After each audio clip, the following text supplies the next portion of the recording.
전기기기들 주제들에 대해서 공부해 보도록 하겠습니다. 전기기기를 배울 때 기계당 다음과 같은 내용, 여기서 원리와 구조, 각각의 기계들이 갖고 내용들을 우리가 항상 신경을 쓰게 되죠.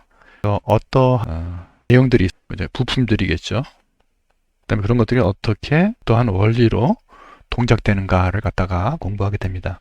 우리가 예전에 블룸의 텍소노미 중에서 부품 암기를 하죠. 이런 것들은 암기하겠죠. 그리고 이제 그것이 어떻게 돌아가는지는 사실 이해하고 관련이 있는 부분이라고 생각을 하면 되겠습니다. 나머지 부분들도 보게 되면 점차적으로 그런 것들이 적용되는 것을 볼 수 있는 최종 단계에서는 여기 효율 부분에서는 뭐하고 비교된다고 볼 수 있겠죠. 이밸류에이션, 기계가 최종적으로 효율이 얼마인가를 나타내는 것은 기계의 원리와 구조 그런 것들을 다 이해하고 궁극적으로는 그것을 평가하는 단계, 가장 높은 수준의 지식 단계라고 볼 수 있겠죠. 중간에 뭐 적용하고 분석하는 것들은 여기서 말씀드린 바와 같이 시험법이라든지 운전법 그런 것들에 해당한다고 볼 수 있겠습니다. 이 중에서 이제 등가회로 차근차근 살펴보도록 할까요?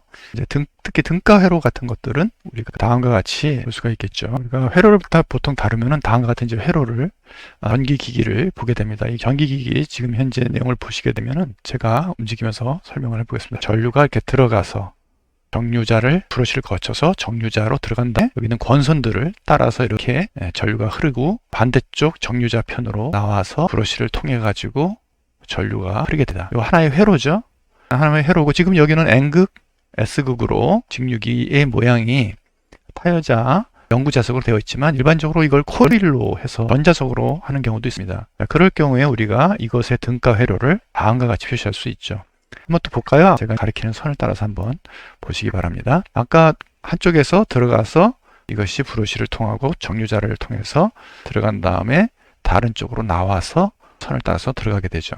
아까는 영구자석이었지만 전자석으로 할 경우에는 이와 같이 N극, S극을 발생하는 회로가 있게 되겠죠. 이것이 이제 간단한 등가 회로의 사례가 되겠습니다. 그래서 보시면 등가 회로가 완벽하게 코일 같은 것들은 인덕턴스 성분으로, 그 다음에 건선이 갖고 있는 저항, 건선이 갖고 있는 저항 부분 여기는 저항으로 이렇게 표시되는 것을 확인할 수 있죠. 이와 같이 이제 등가회로 이해한다는 것은 전체적인 전기 기계가 어떤 전기적 또는 다기적 기계적 성질을 갖고 있는지를 분석하는데 매우 중요한 역할을 담당하게 되다. 그리고 다른 부분들은 뭐 구두로 설명이 가능한데요.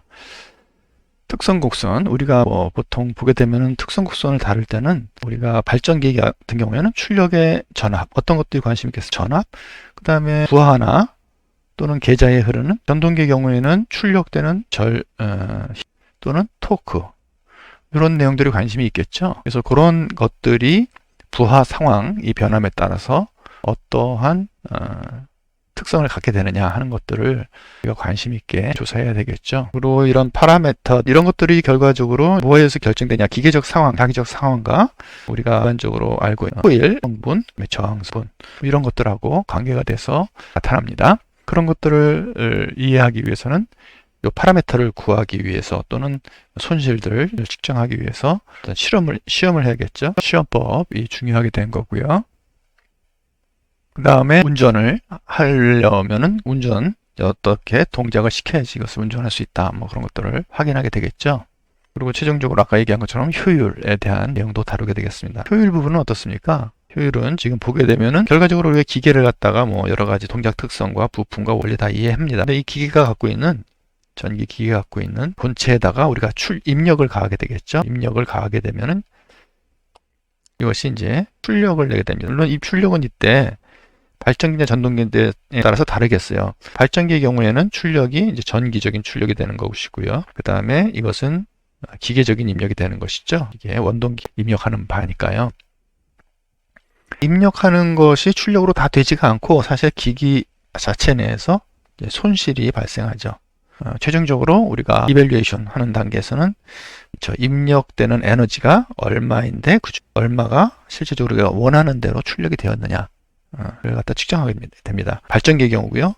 전동기의 경우는 거꾸로 되겠죠. 전기적 입력이 들어가고 기계적 이제 동력이 얻어지는데 그때 이제 효율은 어떻게 되느냐? 입력분의 출력이